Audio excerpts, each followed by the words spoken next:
इस संसार में सबसे अधिक सुखी कौन है? अब कोई कहेगा वो व्यक्ति जो सबसे अधिक धनी है, जिसके पास सबसे अधिक धन है, आभूषण है, स्वर्ण है। कोई कहेगा किसी राज्य का राजा, क्योंकि वो शासन कर पाता है, उसके आदेश के बिना कुछ भी नहीं होता, आदि इत्यादि। इसका उत्तर यदि मैं दूं तो मैं इतना ही कहूंगा कि संसार का सबसे सुखी व्यक्ति वो है जो संतुष्ट है। उसके पास संतुष्टि रूपी धन है जो उसको सुखी रखता है। अब ये संतुष्टि ये कैसे आती है जीवन में? ये आती है धैर्य के कारण। धैर्य ये भाव अत्यंत शक्तिशाली। ये धैर्य ही है जो हमारी धरती को धरती माता बनाता है, क्योंकि ये धरती माता धारण करती है, सहती है, धैर्य रखती है और अपना कर्म करती जाती है। ये धैर्य ही था माता सीता में जो रावण का अंत हुआ। ये धैर्य ही था जो नारायण ने कच्छप अवतार धारण किया, एक बड़े से पर्वत को अपने ऊपर धारण किया और समुद्र मंथन संभव करवाया। इसलिए सर्वप्रथम धैर्य को अपने मन में लाई। यही धैर्य आपको संतुष्टि की ओर ले जाएगा और यही संतुष्टि आपको लोभ, मोह, लालच से दूर ले जाएगी सुख की ओर।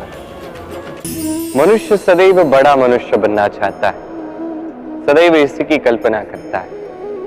किंतु प्रश्न यह है कि मनुष्य बड़ा कब बनता है? जब वो धनी बन जाए, जब उसके पास अधिक मान हो, वो अधिक रूपवान हो या अधिक शक्तिशाली। मनुष्य बड़ा मनुष्य तब बनता है जब संकट के समय वो किसी के साथ खड़ा रहे। तो सर्वप्रथम ये सीखिए। कदाचित इसीलिए हनुमान राम के लिए इतने बड़े, कदाचित इसीलिए बलराम दाऊ मेरे लिए इतने बड़े। यदि आप भी जीवन में बड़ा बनना चाहते हैं तो किसी के साथ उसके दुख के समय में, उसके संकट के समय में उसका साथ निभाइए, उसके साथ खड़े रहिए। जीवन में सबसे अधिक महत्वपूर्ण वस्तु कौन सी? घर, वाहन, स्वर्ण, धन।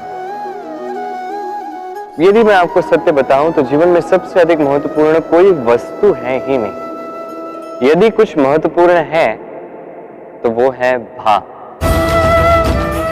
करुणा, मित्रता, मातृत्व, वात्सल्य और सबसे अधिक महत्वपूर्ण प्रेम।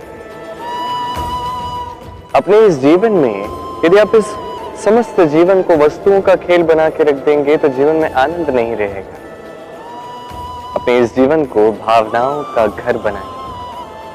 मनुष्य की एक अत्यंत विचित्र प्रवृत्ति होती है दूसरों के विषय में, उनके जीवन के विषय में, व्यक्तित्व के विषय में, भविष्य के विषय में अनुमान लगाना। ये अनुचित है।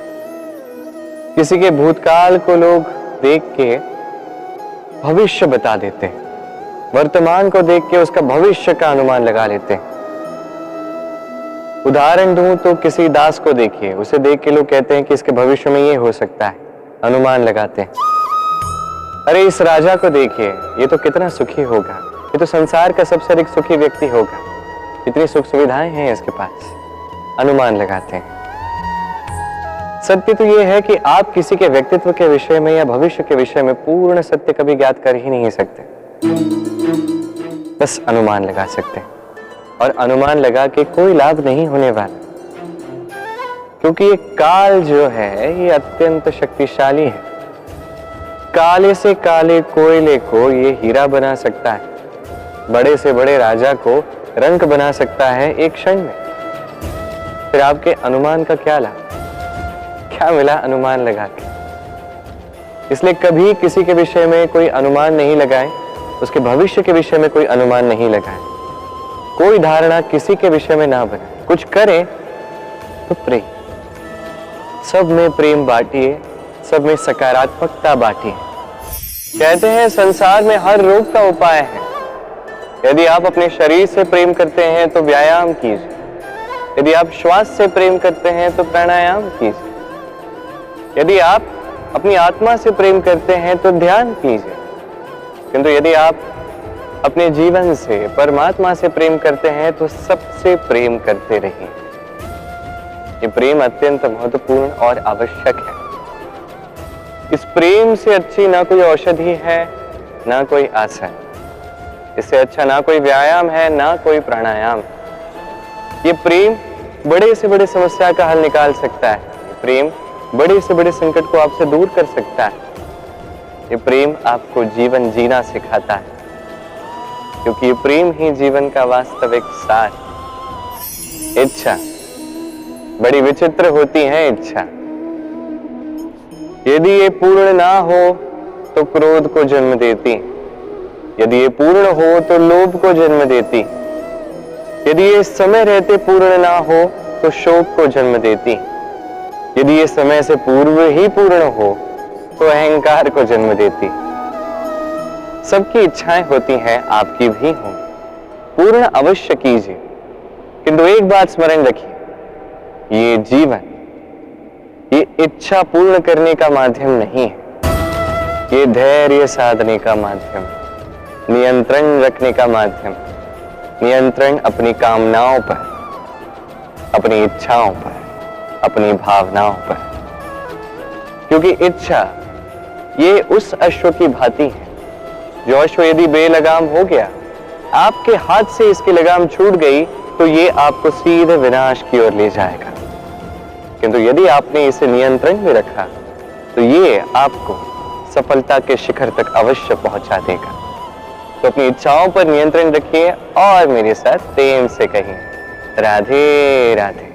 जीवन में मनुष्य को सफलता पाने के लिए उचित मार्ग पर चलना होता है, किंतु उससे भी अधिक महत्वपूर्ण है ये समझना कि उस मार्ग पर चलते हुए कब हमें रुकना है और कब हमें चलना है।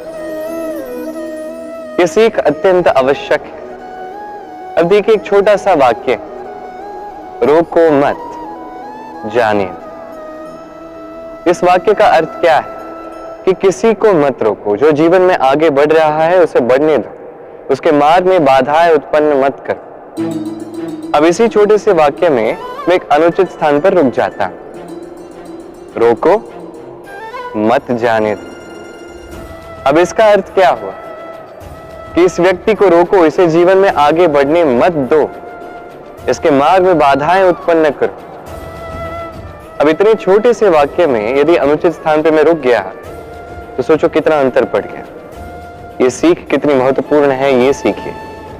और ये सीख हमारे जीवन में कितनी महत्वपूर्ण हो सकती है, ये समझिए। समझ जाइए, सीख जाइए कि जीवन में कब आगे बढ़ते रहना है और कब रुकना है।